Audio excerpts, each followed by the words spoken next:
Jorge Ochoa, if I said your name right. How's it going?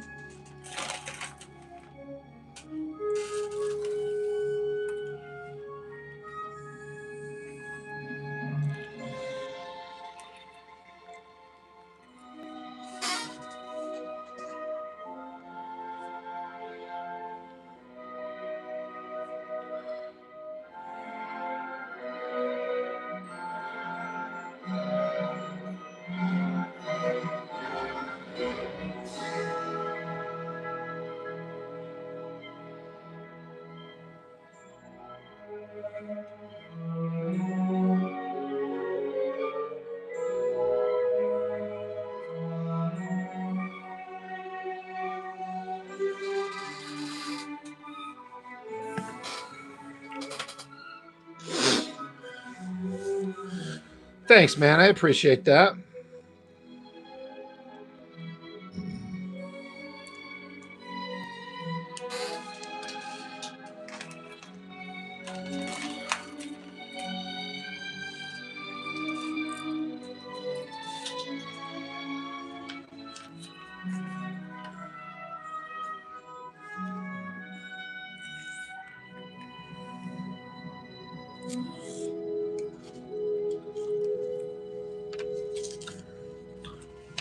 Thanks, everybody that's in the chat. I appreciate that.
Jerry, what's up?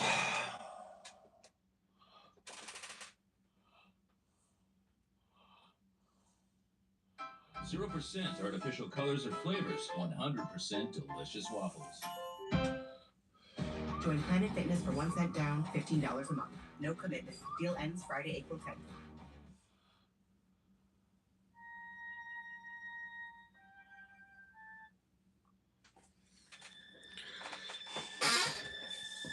Glad you're feeling better. Remember you saying you weren't feeling good last time.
The True Little Jock King. Not sure what that says. Thank you. Appreciate that.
No, I don't have cooties.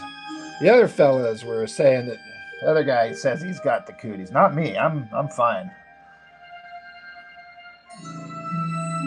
It's a curse of my life. I never get sick. So I never get to call out of work.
Thanks, Mr. Mello. I'm trying to make this thing work.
At Smith's Pharmacy, Care is making things convenient so you can shop and get alerts when your prescriptions are ready. Plus,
Tim, how you doing? Addie, how are you?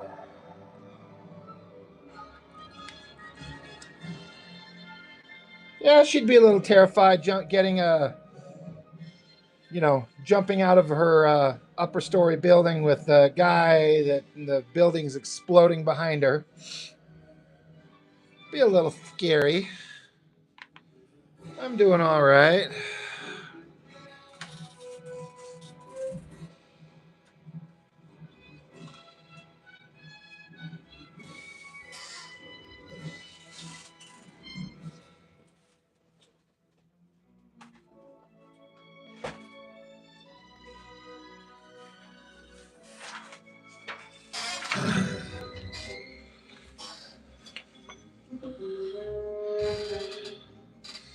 Well, it's more of a temporary place that she lives in because she's on the run from good guys and bad guys, and this guy's there to help her out.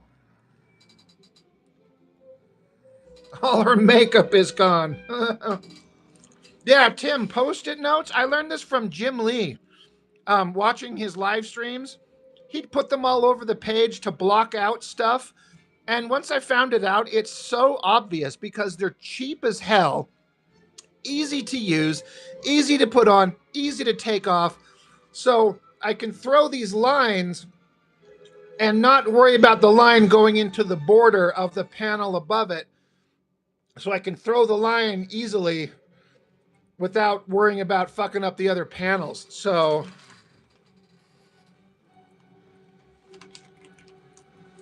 thanks, Addie. Once I saw him do it, Tim, I was just like, how did I miss that obvious thing? So here we are.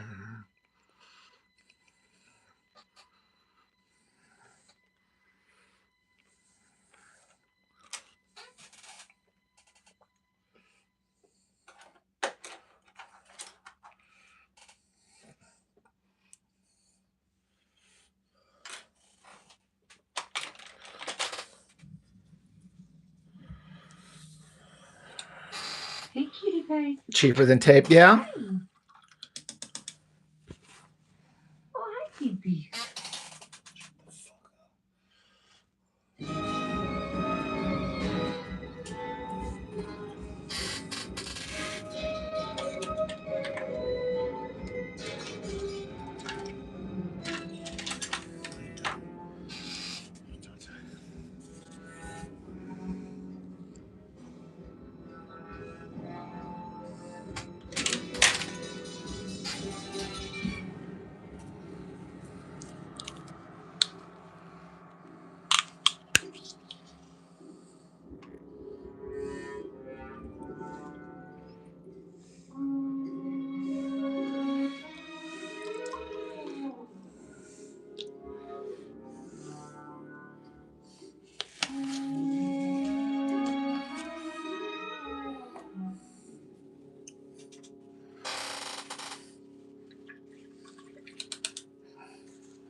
Okay, let's see what I can do here.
I find myself holding my breath as I ink sometimes. Anybody else ever do that?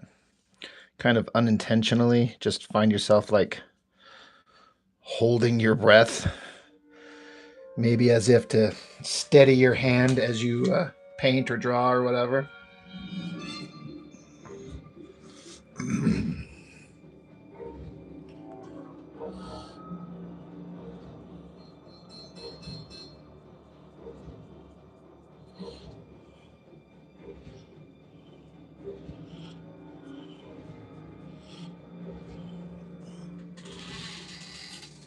Tim, you do that too?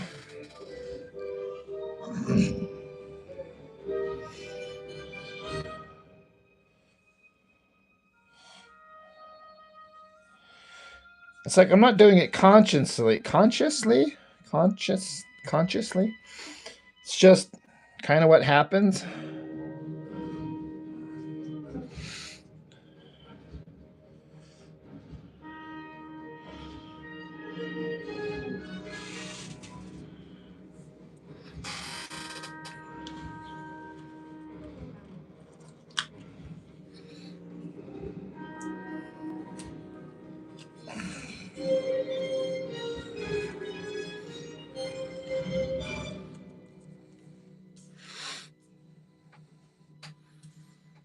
I just reminded you to breathe. Like, breathe, sir.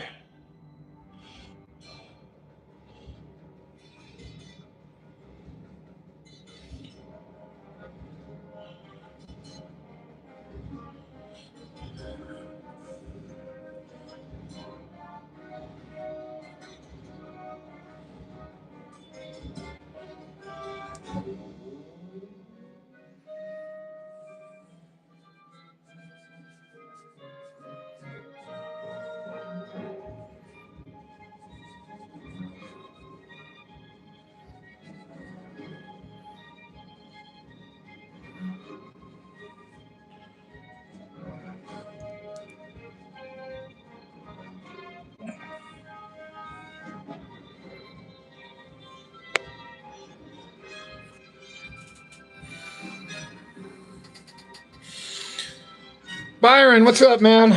Just, you know, doing the same old, same old.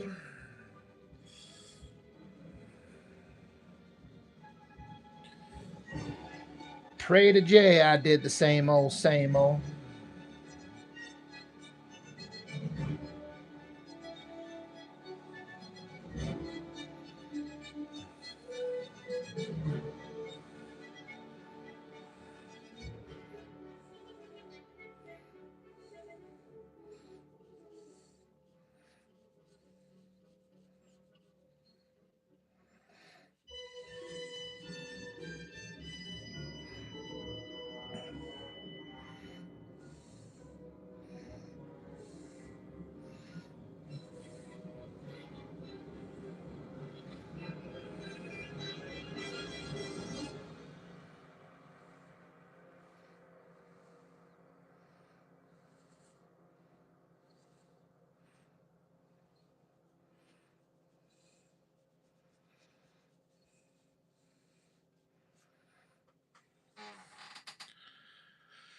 Yeah, well, the same old is just kind of all I got. Like, what else am I going to do with myself?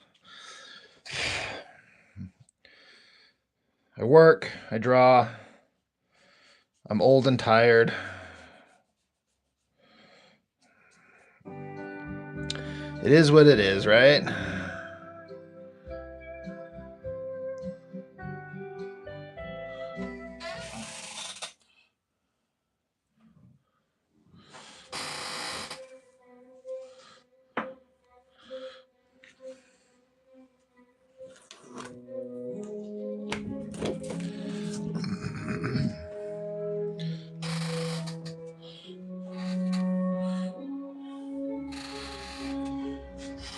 How about you, Byron? What's going on with you?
Yeah, Mr. Pritchard, old tired guys for the win.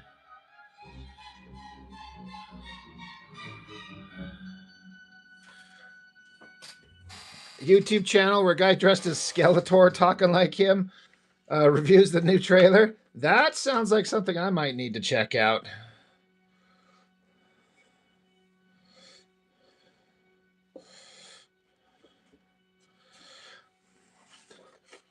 I'll definitely have some stuff to say about the He-Man movie when it comes out.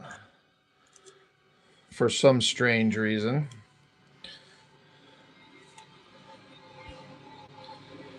You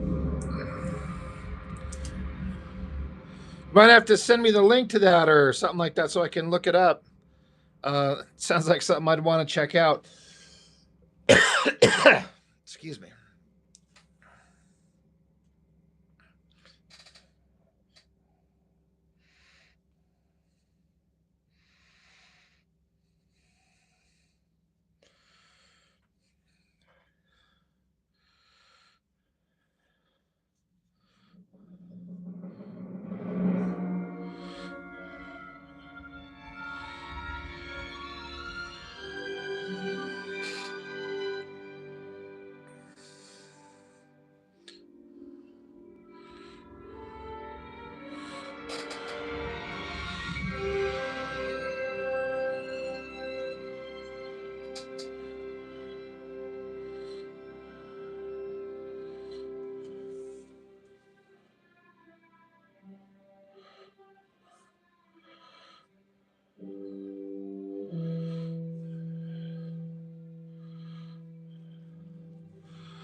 Shaneology.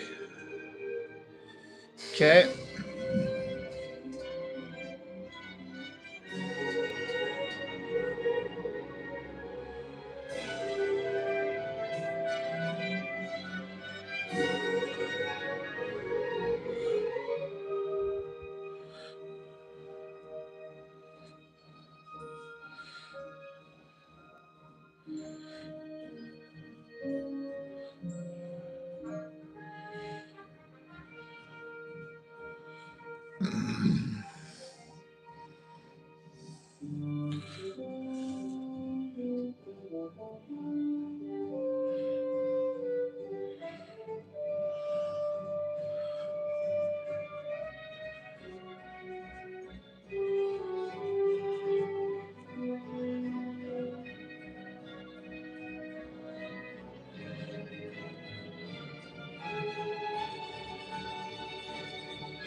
Oh.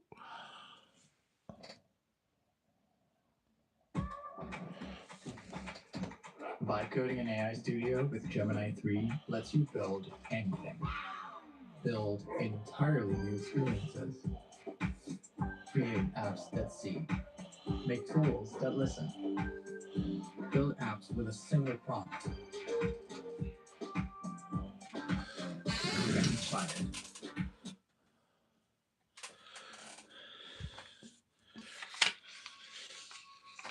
My chair sounds like Mark Silvestri's during his latest interviews, like squeaky.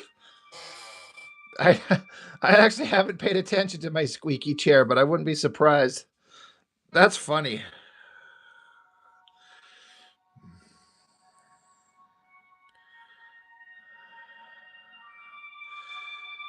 On a more professional comic note, you're penciling 2 more pages for the climactic battle between Brat Girl and the soon-to-be arch nemesis Electromaniac.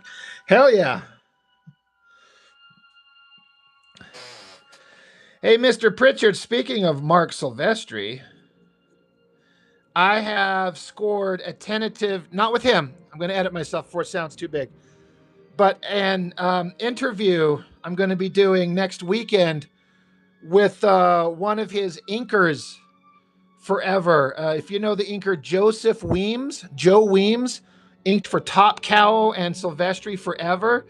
He's inked David Finch and Stephen Platt. He did Rob Liefeld a couple of times. And he inked Silvestri, according to him, for like 8 years straight. And I've got an interview with him I'm going to do on Saturday. And then, of course, I'm going to like edit it together and then put it up later in the week. But Joseph Weems, dude. Yeah. We've already talked online. Nice guy. Super looking forward to it.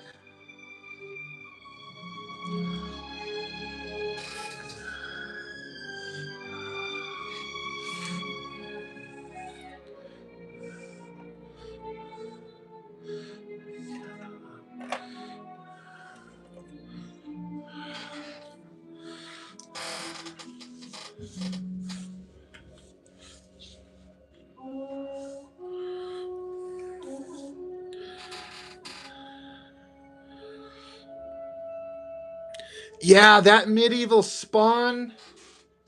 You know, you mentioned that.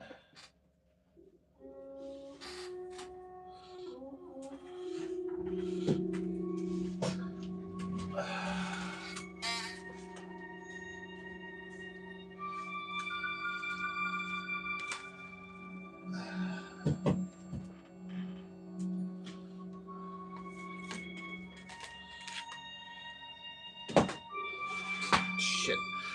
Yeah.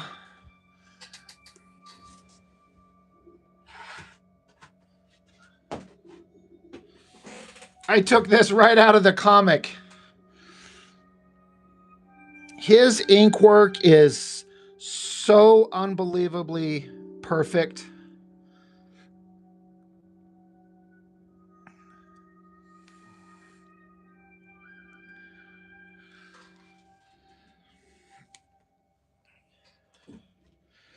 Yeah, I'm super excited. I'm a little nervous, but only a little bit. Like, you know, he seems like a really chill dude, and really looking forward to that one. Well, I mean, it's not going to be like, it's just going to be a video on the channel. It's not going to be like a live stream to tune into, if that helps. Yeah, I'm just going to record it. Like, it's going to be a private live stream just so I can talk with him at length, but it'll be just a video up on the channel.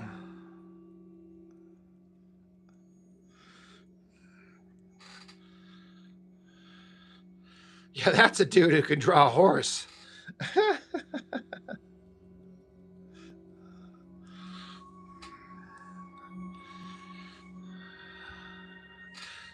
Yeah, I'm kind of gathering my thoughts as far as like questions to ask him. He sent me like a big long text stream of his like kind of artistic bibliography of what he's done and when he did it.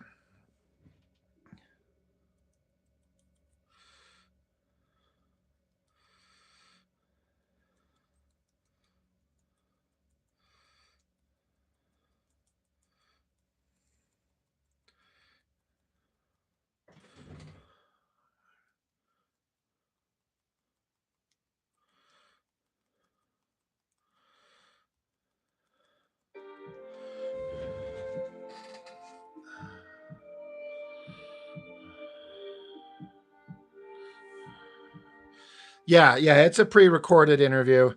So like I said, me and him are gonna link up on Saturday sometime, barring any weird changes to schedules, and then just chat, and then go from there. I should get an interview with Steve Rude.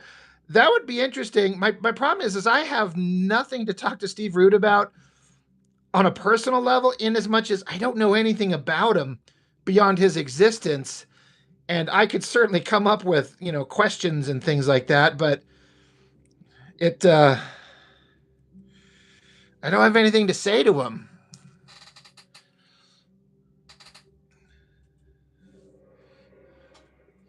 I guess I just mean that on a personal level. It's not like I know Joseph Weems, but I know his work. I follow his work with extreme interest. And as an artist and an inker, you know, a shitty inker on my part, I've got stuff that I'm like, oh my God, tell me about this or tell me about that. Steve Rude, I don't know that I've ever seen one of his books. Like I said, I'm just aware of his existence and how revered and how awesome he is, but it's kind of it.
That's a good question, Mr. Pritchard. That's a good one. What pencilers would he want to ink over? Like, you know, assuming guys he hasn't got to do. He told me that he's got 5 of the 7 original Image founders. I'm assuming the guys he hasn't got to are Larson and Valentino. Of course, that would mean he inked McFarlane. Yeah, I'm going to have to hit him up about that.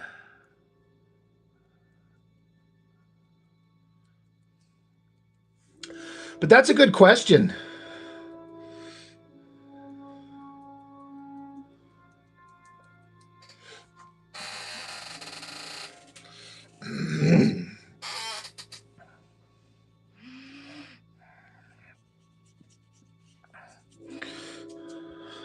I'm also going to ask him what his commission rates are for an ink job and see if I could afford a simple kind of like single figure inking from him for my book. Like I'll pencil something. I would shit myself to be able to say like the guy who inked, one of the guys who inked Mark Silvestri, but in my opinion, the guy who inked Silvestri the best in his modern work, he inked over me. Because then I can say I've been inked over guys. One guy who's inked Jim Lee and J. Scott Campbell, that would be Chuck Gibson. And now I've been inked by a guy who's inked Michael Turner and Mark Silvestri. Like, it's just mind-blowing. So, but that'll all depend on what his rates are and if I can afford it.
The Montoya. Hello, sir.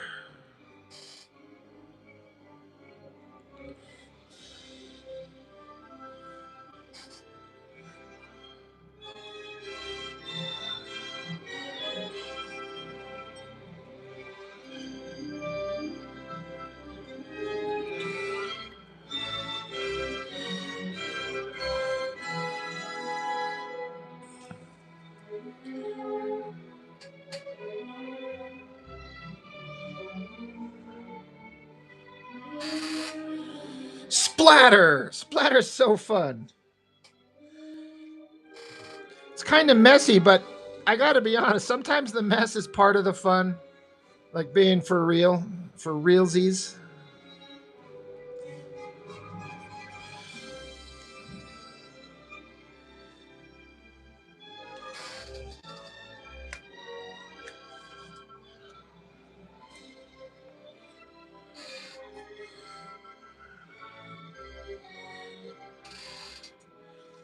And Star Trek soundtrack. Yep. Which movie is it?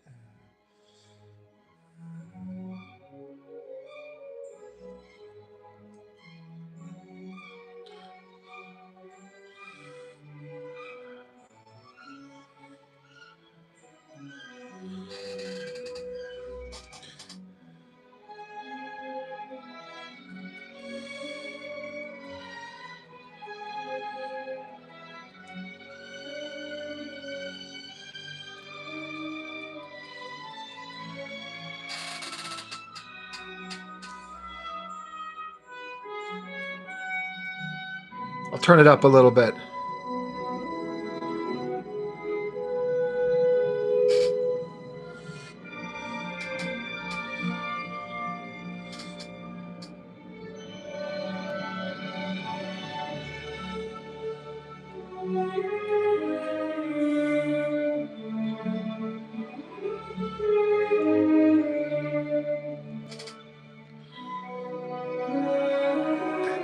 You're close. It's the same composer, but it's actually part 3.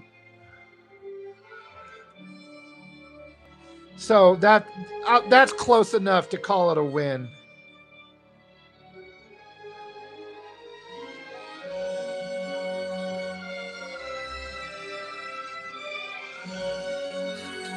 Latik Curry, what is up, man?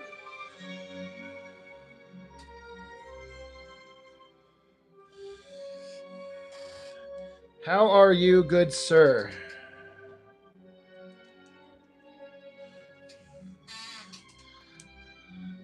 Montoya, I win. Yeah, it's James Horner. Everyone's all about the soundtrack to Star Trek 2, but for me, the better one is 3. I'm not saying the movie, but the music. And I'm actually a big fan of part 3. I love all the Star Trek movies, honestly. The original crew ones. But I think the music to 3 is actually better than 2. It's like going from a 10 to a 9.9. Like the difference is very, very close.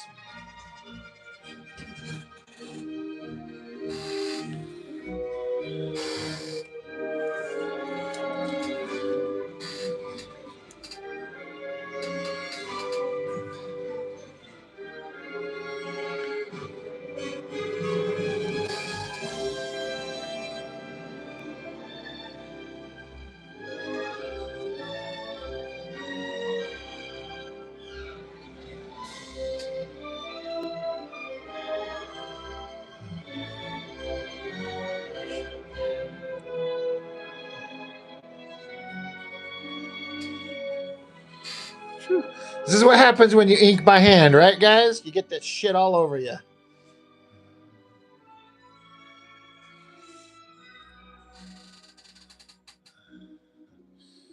Latik, yeah, man, I saw that you were hitting up a bunch of shows. You're a busy dude.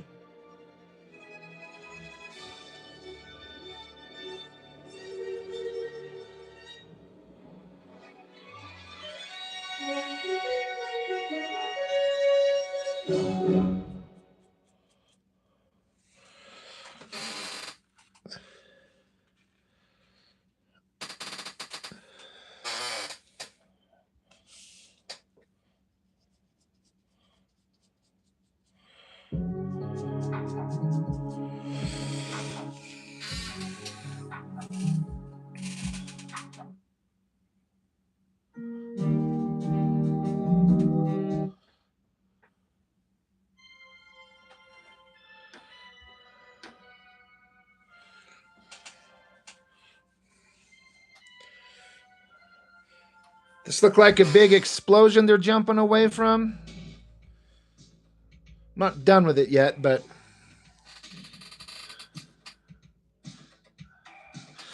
Latik, I got a package from you Friday with the like the Liefeld book, Shield, and then Inglorious X-Force number 3. Like, I got those. Yeah, I think it was Friday or Saturday I saw them. I got them. So, yeah. Thank you, man. There's some real gems in there.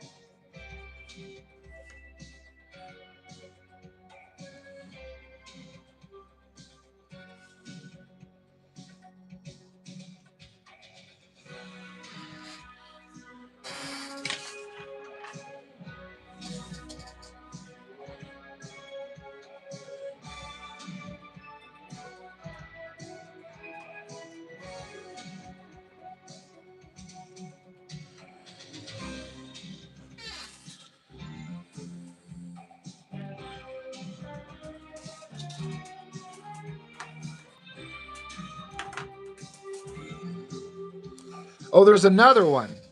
Oh shit. I haven't checked my mailbox today. I had another dude hit me up and send me a package, and I thought it was just going to be a few simple little things. Dude, he sent me a massive box full of all kinds of shit. I didn't realize he was sending me so much stuff.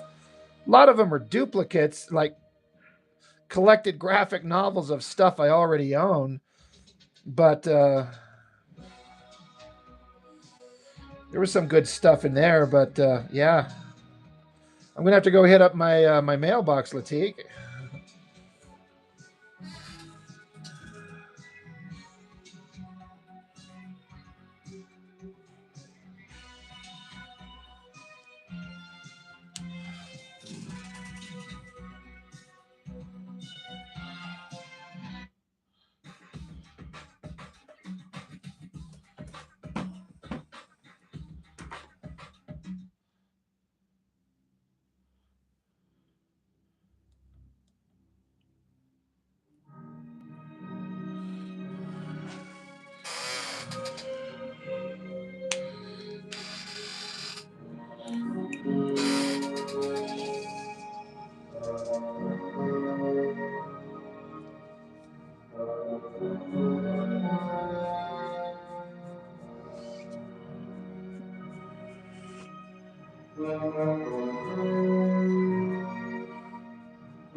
Got this section down here. Looks like a giant hanging nutsack.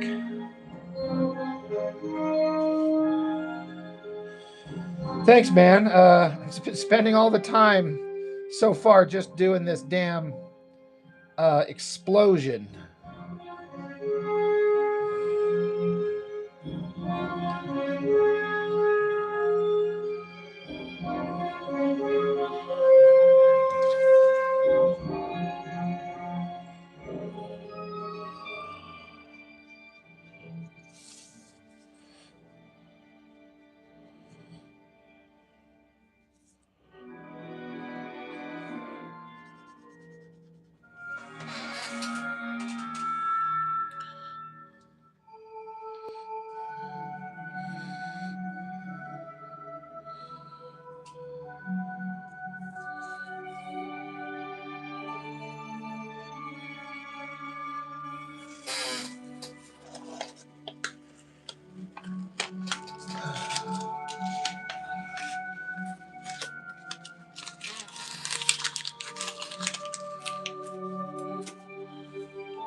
Boom.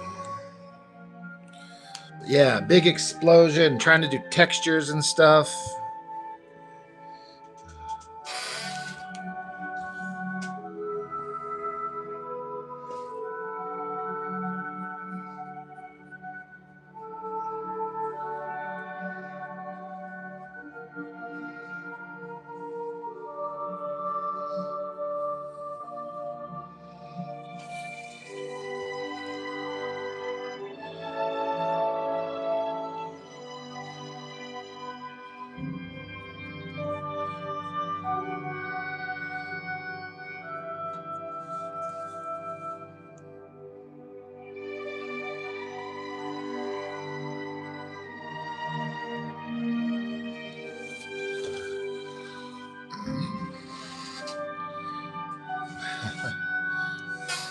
Bada boom. Bada big boom.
Find your perfect tax expert, whatever your tax situation might be.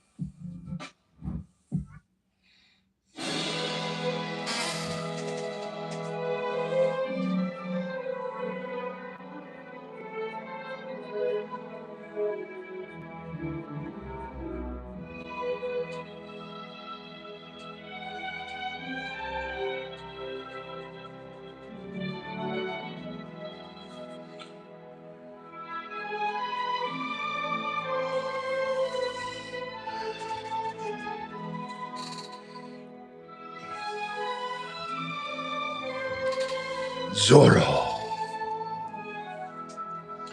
Yeah, I love that Antonio Banderas Zorro.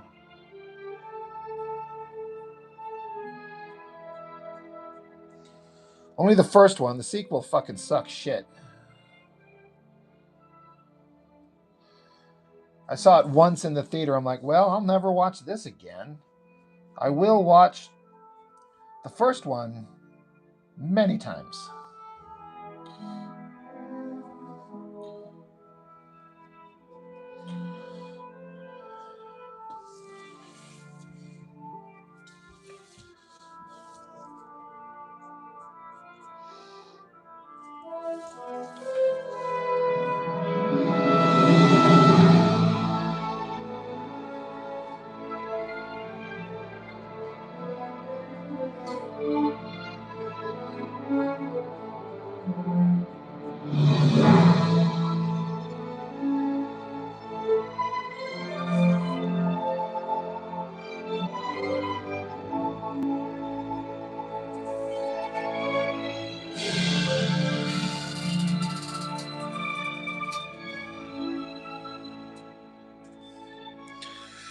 Yeah, I can't even tell you like that I even know what I remember what happens in part 2 because I was so disappointed in it.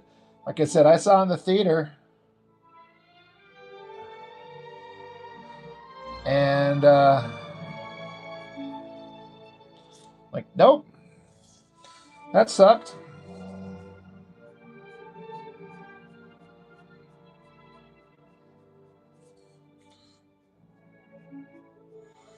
Should have left those goddamn post-it notes on here.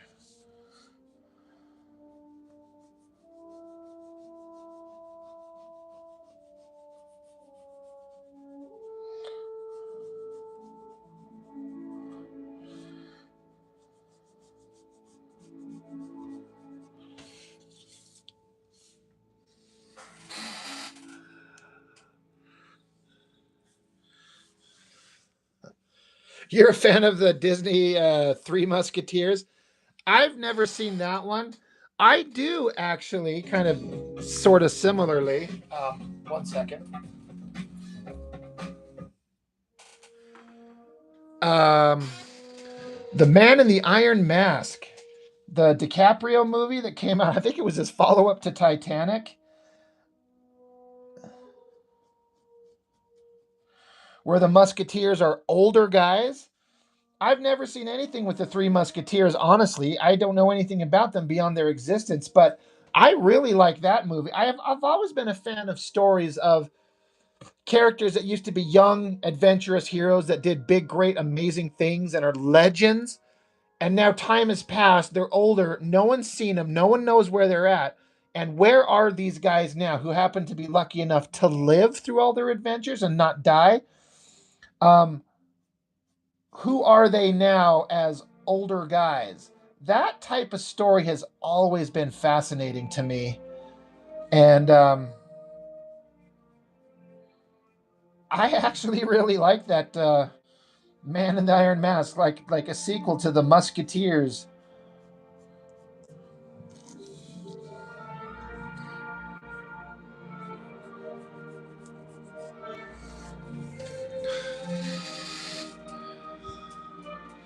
William Rice, how are you?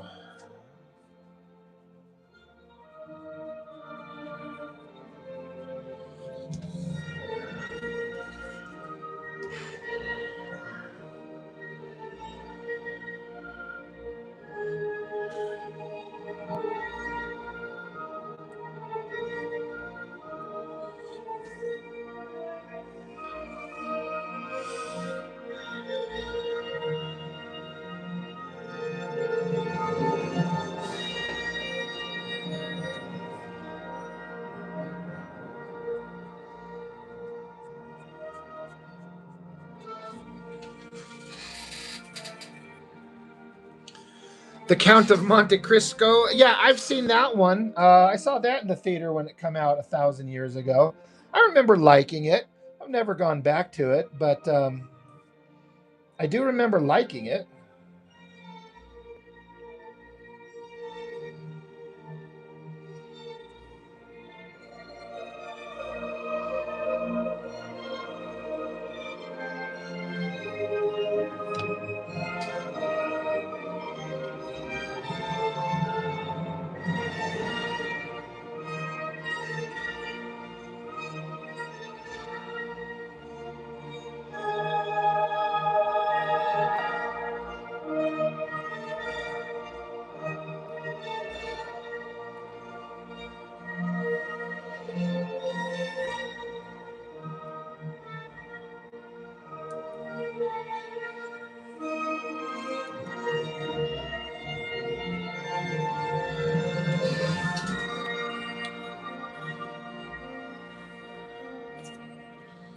Love you a good swashbuckler pick. Hey, what's up, Ginger Bear?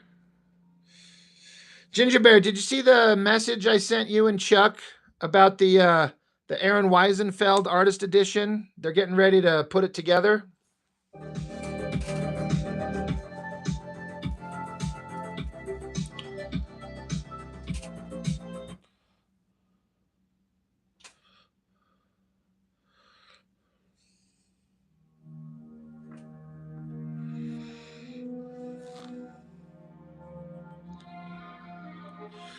Yeah, it's just that if that's something you're interested in, Jason, they on that Facebook page, they're taking basically pre-orders, like who wants one, and they're pushing the idea that the more people that are involved, the cheaper the book gets. You know, it could either be $150 per book or like $120 if we get enough. I'm not part of it, but if there's enough people that get involved. So I'm just trying to spread the word to everyone that's interested. Well, it was just today, Ginger Bear, and just not too long ago. So it's easy to kind of miss it. And again, that's why we all look out for each other, right?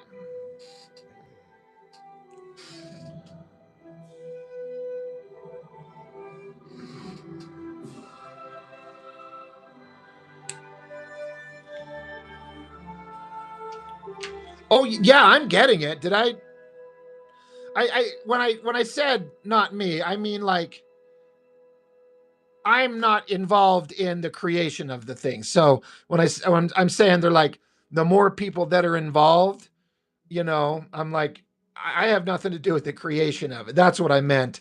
I'm totally getting one.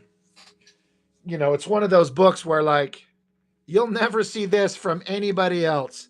That's what I think is fun about this kind of time we live in, where there can be artist editions of guys we'd never see from anybody else ever.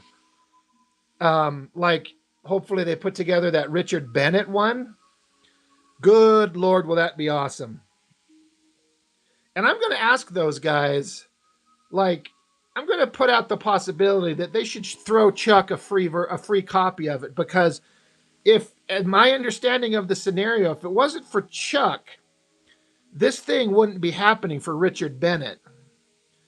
Because I hit up the guy who's kind of in charge of it, and I said, you should do a Richard Bennett one. And the guy was like, yeah, I've hit him up. Richard Bennett says he sold all his art. And so I tell that to Chuck, and Chuck was instantly like, the fuck he did? He's like, I talked to the guy. The guy has all his art. And so apparently Chuck reached out to Richard, told him about it, and Richard was interested. So now it's in the works. And so, I mean, I have a little hand in its creation. You know, there's a little part of me is kind of like, they should put my name in the fucking credits book with help of producing, because I kind of made the connection. But Chuck deserves a copy for free, considering he went out of his way to hit up Richard Bennett. It wouldn't be happening if not for him, based on the fuck he did.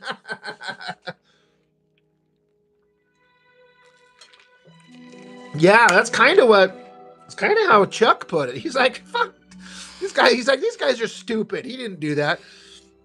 Jedi Master Cody, what's up, my brother? What's up, my dude?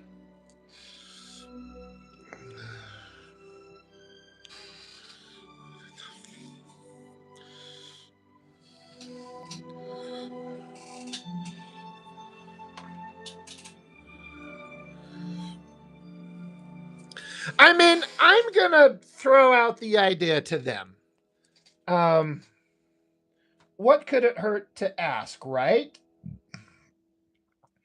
To be like, look, I asked you. You said it wasn't going to happen.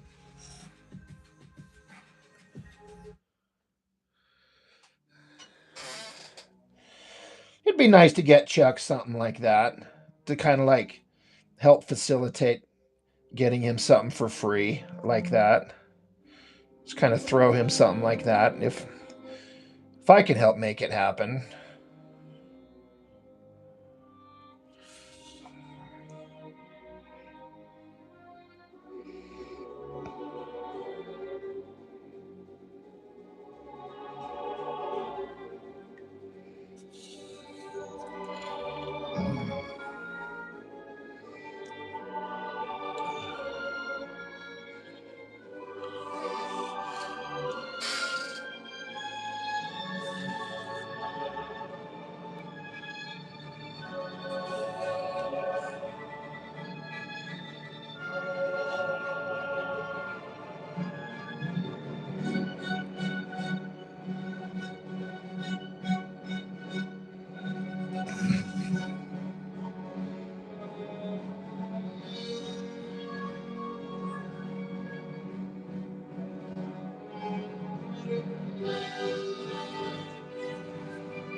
You know what, Ginger?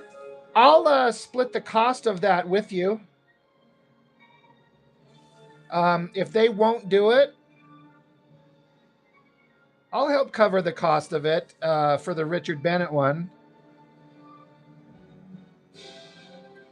I'll go in halvesies with you.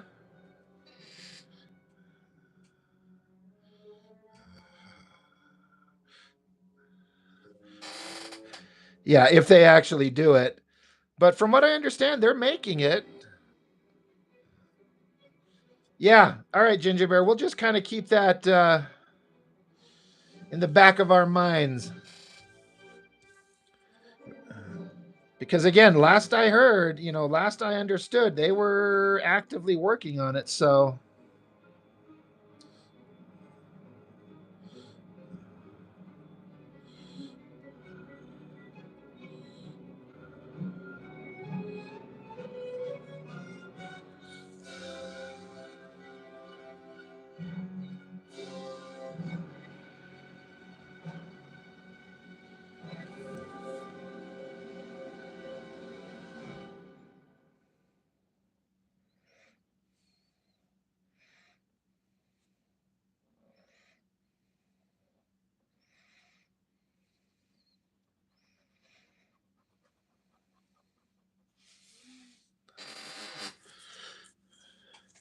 Yeah. When in doubt, black it out. It's like, I don't know what the hell I'm doing. Suddenly there's a huge shadow. Suddenly you can't see what's going on.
LL River, how's it going? Good to see your name pop up again.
All right, Tim, thanks for stopping in as always.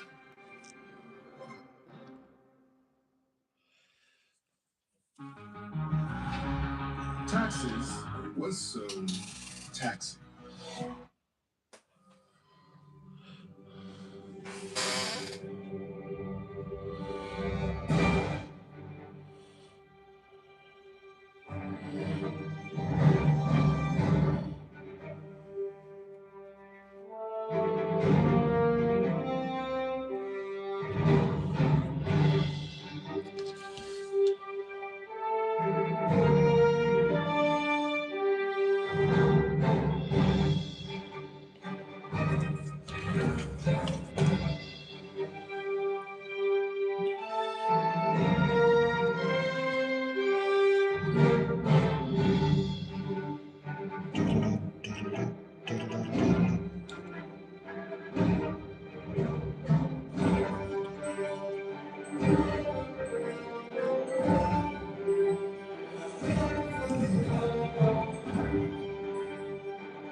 All right, Ginger Bear, you're in. Hell yeah. Cody, at the moment, right now, it's Avengers, but there's been a lot of Star Trek music playing. The one before this was Star Trek 6.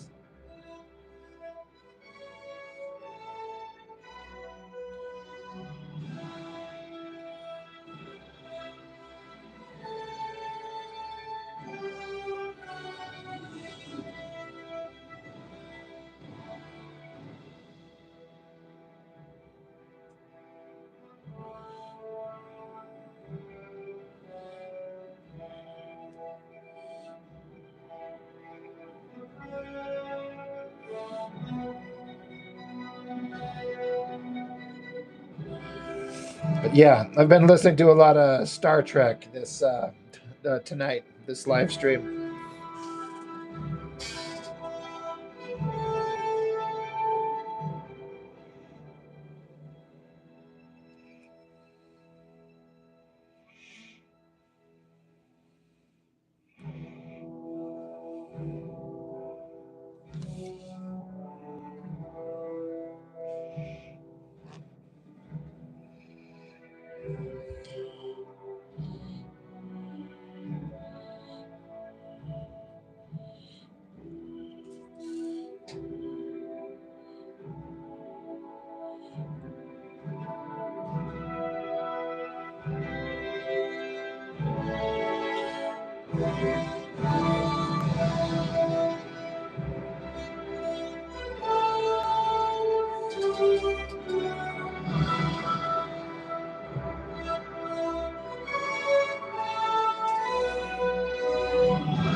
Wait, it's on the bucket list. It's part of the plan. And your Empower investment accounts are working this plan. But this is so... You're on the bottom, sister.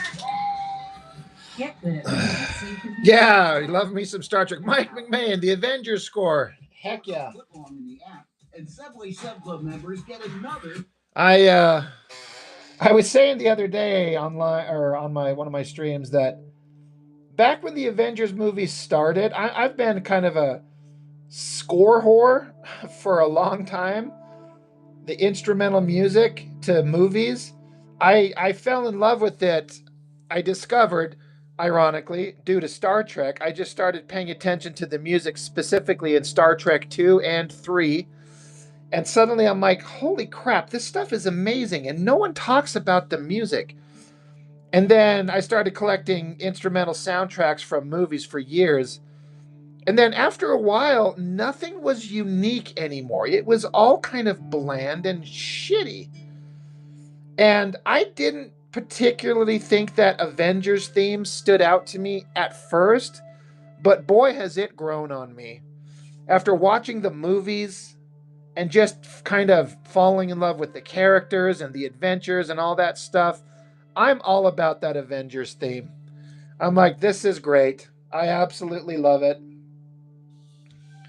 I am suckered into it big time.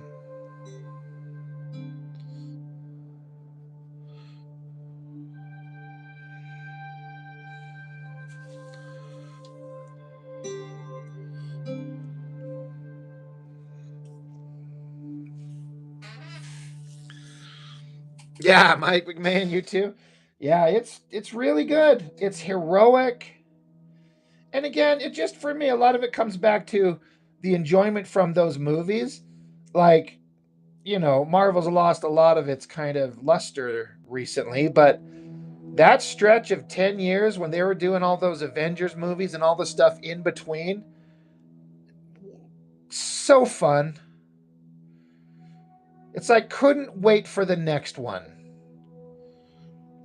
It's like you start out with an Iron Man. Okay, that was awesome. Sure. Then you get I think Captain America was next. I'm like, all right, that was actually surprisingly awesome. I didn't think they'd get Captain America right, but they totally nailed it. And then Thor, I'm like, that was awesome. And then frickin' Avengers?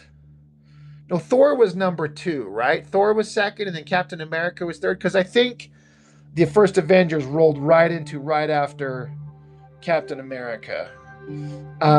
Anyway, and then suddenly we're into Iron Man 2, we're into Guardians of the Galaxy. Just an amazing time.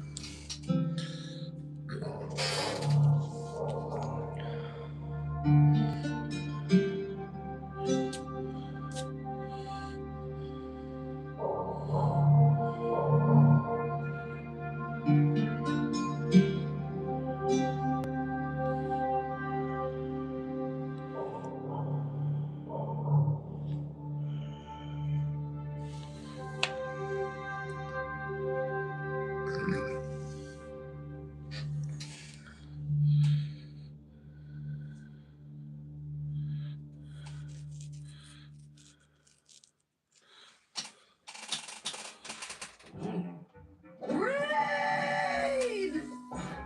Bugs hate Raid. Game start.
Mike, how awful was Youngblood number 5?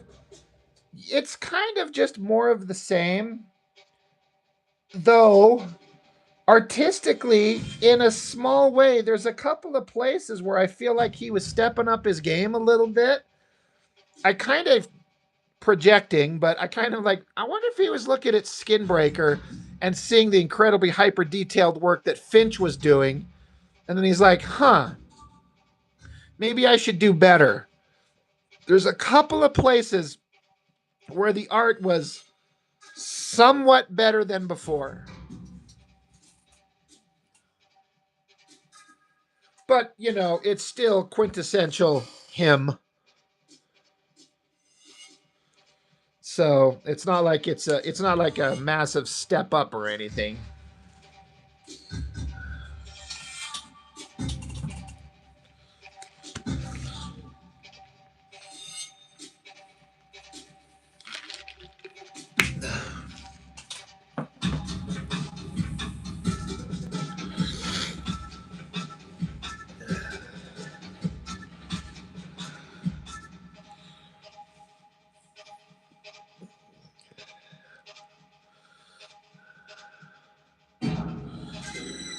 Yeah, Ginger Bear. I mean, you're not wrong. It's some interesting stuff that he's doing.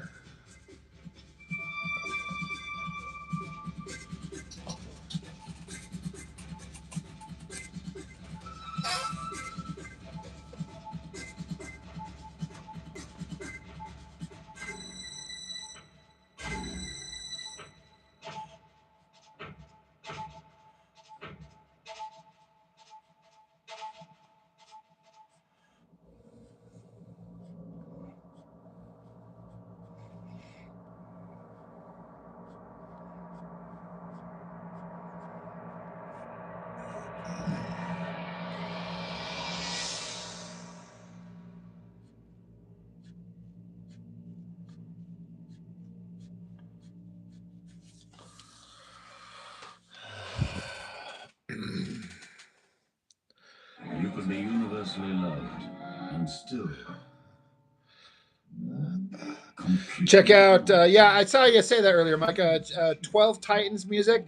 I'll have to give that a look see. That sounds interesting.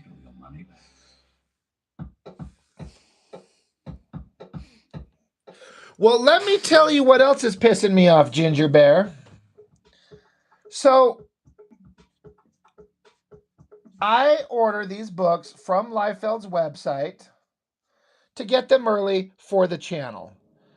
And I pay a lot more for them, like anybody who orders from his website, than you could get them for at the comic shop, which my local comic shop could and would pull them for me. But I want them early because it's fun for the channel. Okay? So I check out his website, and then suddenly there's this Acrobats comic. Like Ashcan Acrobats. I'm like, oh my God, this looks so stupid. I have to get it for the channel. So I order Acrobats #1 or whatever the heck it is, this Ashcan one-off book. Okay, great. And then like, I don't know, a week or two later, he puts up that you can now pre-order Youngblood #5. I'm like, okay, sure. Getting them both. Still haven't received Acrobats because I ordered it first, but I get Youngblood 5 first, and I flip it over, and the fucking Acrobats book is like a backup story in Youngblood #5. I'm like, what the fuck? So then I get an email yesterday saying that your copy of Acrobats has shipped. It should arrive soon. I'm like, if that motherfucker just made a little mini Ashcan one-off of those same 6 pages that I already bought separately, and then put the same fucking thing on the back of Youngblood #5, I'm going to be so pissed that he got me twice. Yeah. Now, if it comes and it's expanded and there's more to it, sure, okay. But I'm going to like whore the hell out of those on my channel for the monetization to get paid back for that crap. But yeah, it's on the back of Youngblood #5. But then there's a separate copy. Now, I didn't see anywhere where it said will be printed in Youngblood #5. They were just listed as 2 separate things. So if it's just the same thing, I'm going to be pissed as hell. I'll put it up on my fucking, channel. Is anybody want to buy this and try to get some money back? Yeah. I feel like he's ripping people off. Like, we'll see. I shall reserve judgment. But the instant I get it, and if it's what it feels like, oh, I'm going to be so and I'm going to shout that bullshit out on my channel. Oh. Fucking lying sack of shit. I mean, like, I paid like $35 for the Acrobats. And then, like, the same for that copy of Youngblood. Yes, that's way more money than they're worth, but I only do it because of the YouTube channel, and it pays me back, and it gets views, and it gets content, and it gets subscribers, so there's a reason for it. But, oh my God.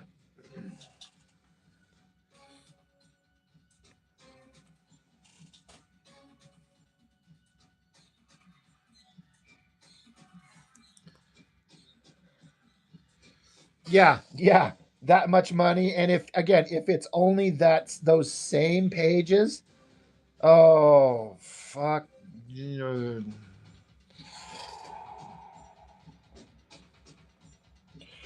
We will see. We will most definitely see.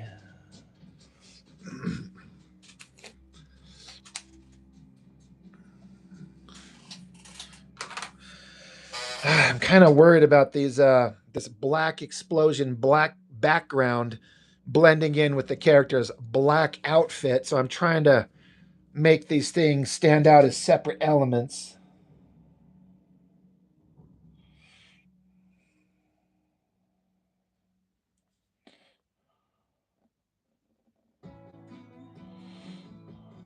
I need to order those white pens that you were showing me that you got. Like I said, I saw them online and they looked awesome. So I'm going to have to definitely pick them up and try them out.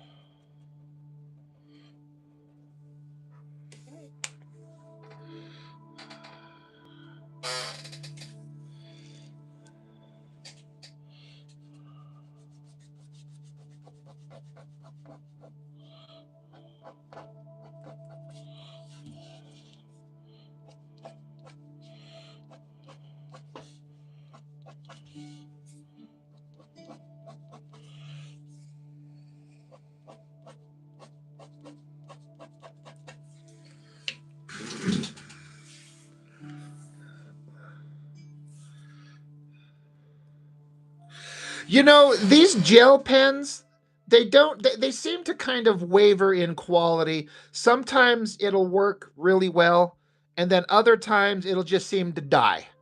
And so I kind of am rotating through them. But when they work, they kind of work okay. And it's the only thing I've found that I've really tried that um, I can get like a nice white line out of it to get some just kind of like little details noodled in there. But yeah, it's not perfect, but it's kind of okay. For little fine little details, kind of detailing stuff,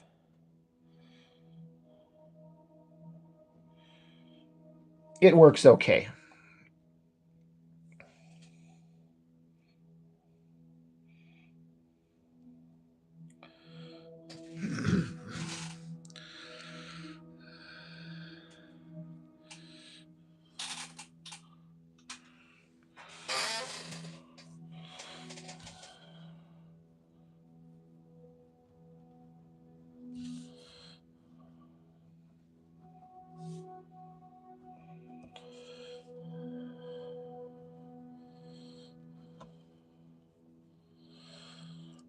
It seems to be a reoccurring theme with artists always talking about having a hard time finding some kind of tool that does white, white media on black ink in a way that's as satisfying as we all want it to be. I remember hearing the kayfabe guys talking about it, like, yeah, I did this and it kind of works, and this one I did that, it kind of works.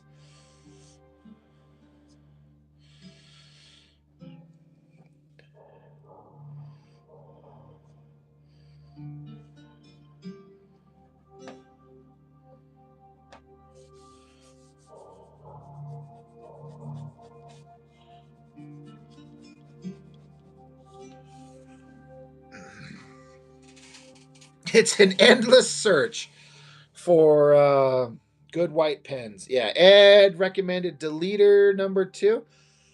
I'll have to check that out, Adam. How you doing, man?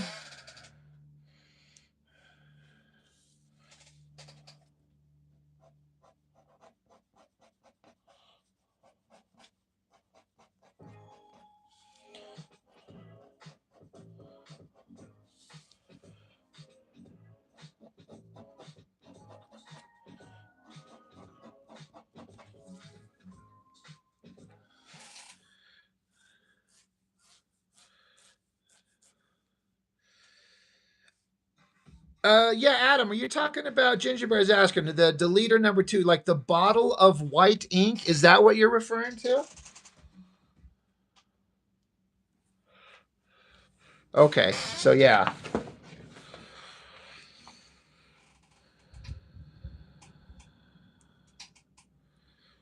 Yeah, still looking for like a pen.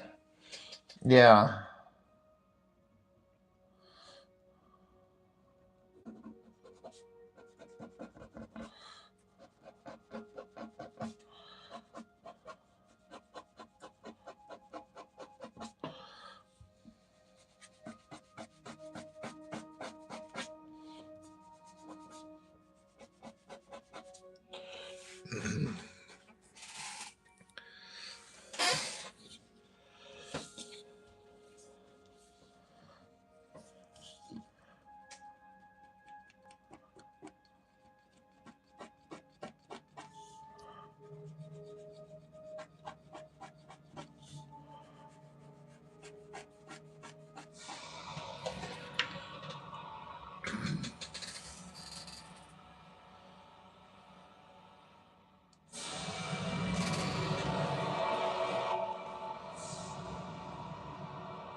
I got a bunch of you artists in the chat right now. What's your opinion on sound effects? Does this page have to have a giant sound effect of a kaboom on there to make you feel the explosion? Because I sure don't think that I'm not okay. You know, my crappy art aside, I've seen tons of comics where I'm like, it doesn't need the sound effect, or where there's no sound effect there, and I'm like, yeah, this doesn't need it. It's just fine the way it is. I kind of rage against the sound effects everywhere. I'm curious as to what you guys think.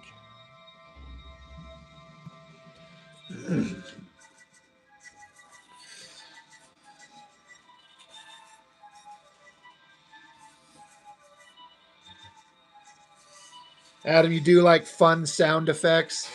And I do get it. There are times where it's like it's kind of needed.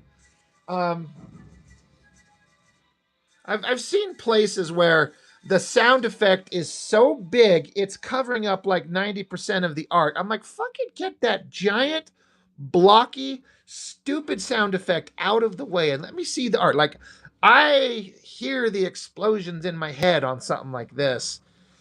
Yeah, I don't think I want to put a sound effect in here. I don't have to worry about it now. That is quite a ways off before I have to make that decision, but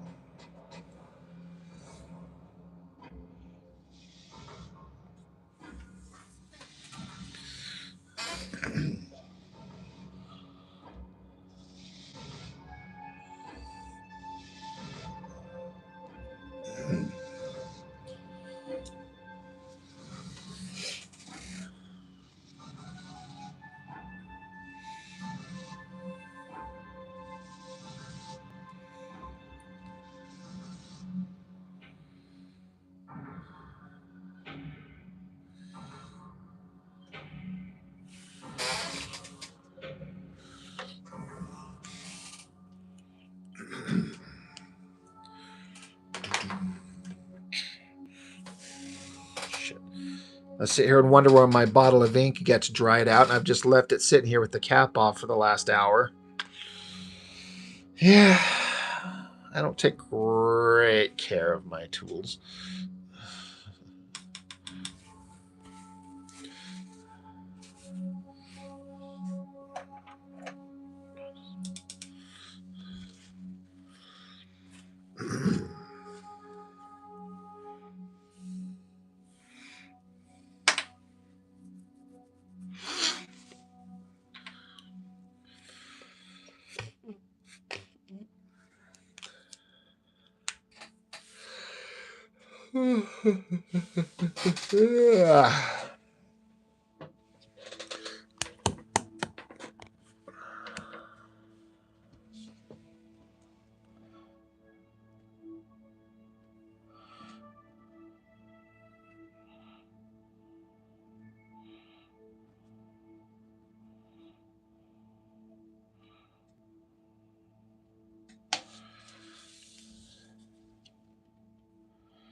LL, as an artist, do you sometimes paint in canvases from time to time?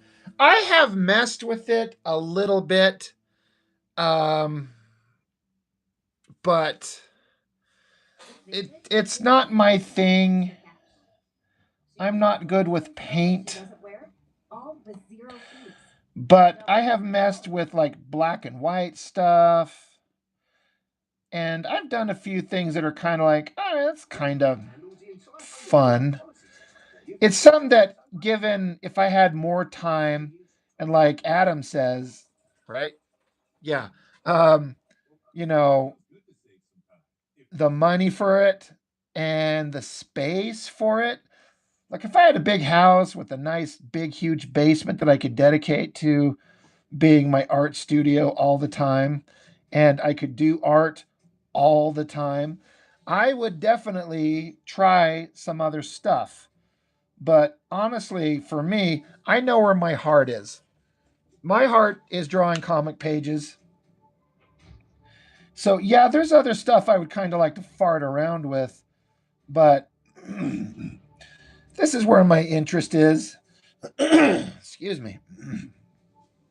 So I'm kind of content.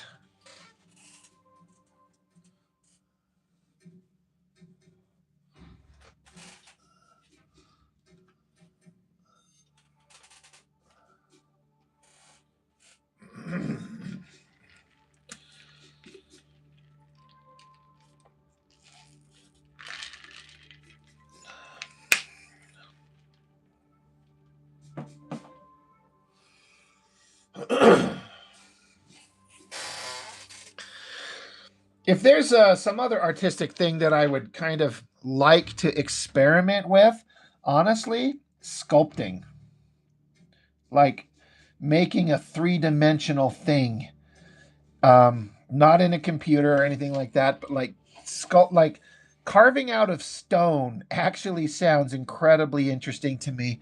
Um, it's obviously extremely challenging and difficult, and it's not an easy thing, but carving out of stone and you make something that's permanent forever, you know, roughly speaking, that to me is incredibly interesting.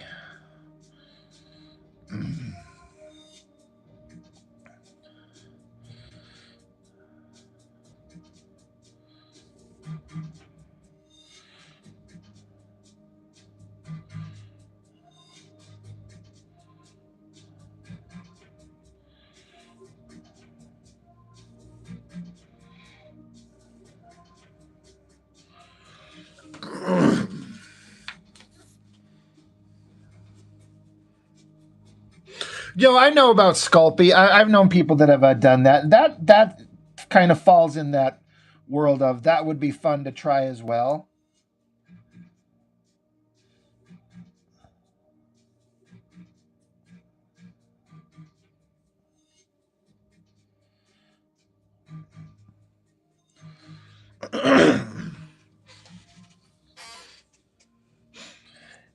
And speaking of like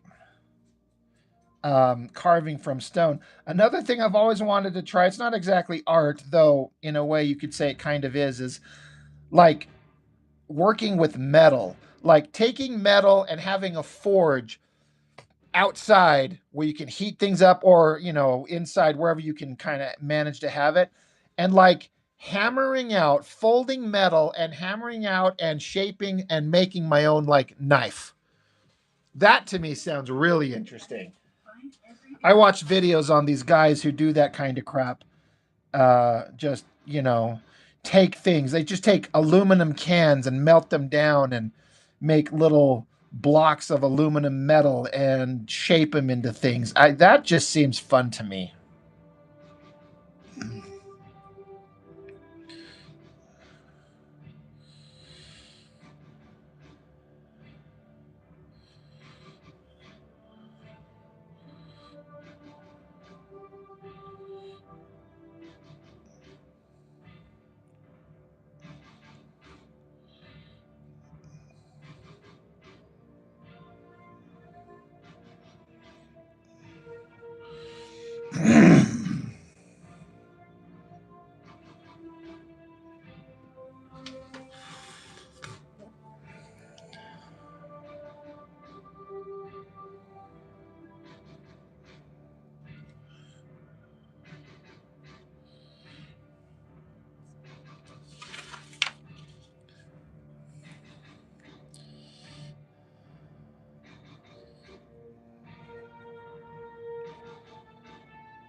Oh, getting close to being done here. What the hell was I just about to do?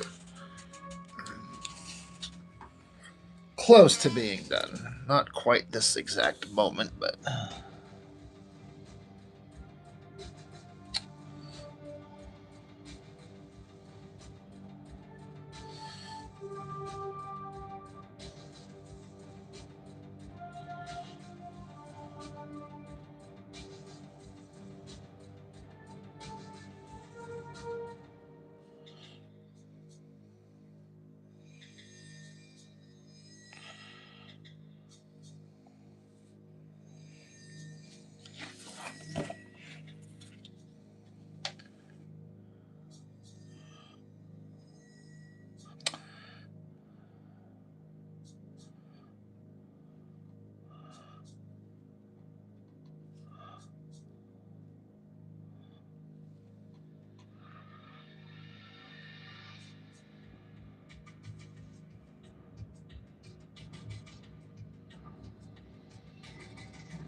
With Vinted, Kayla can easily earn extra cash. She just has to list and sell what she doesn't.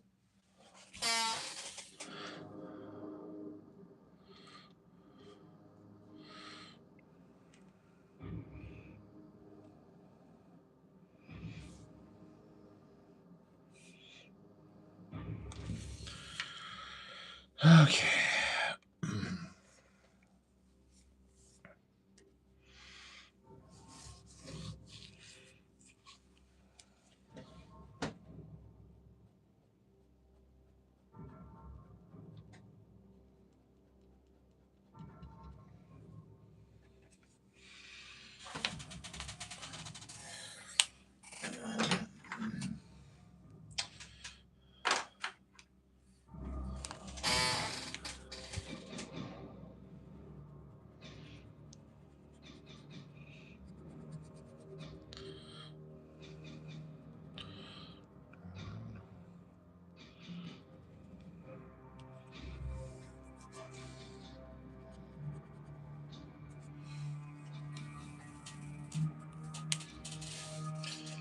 Okay, I think I'm going to bag it for the night. I don't have the energy or the time to start any of these next other panels in any significant way, so we'll just call it a night.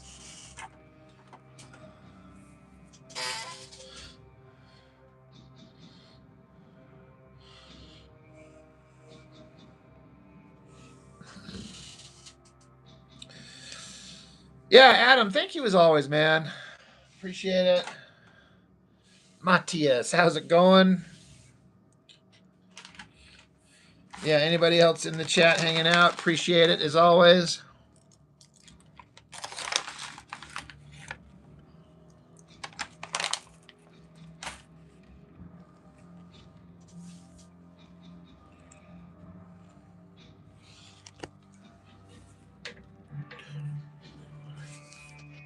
All right, guys. I'll see you next time.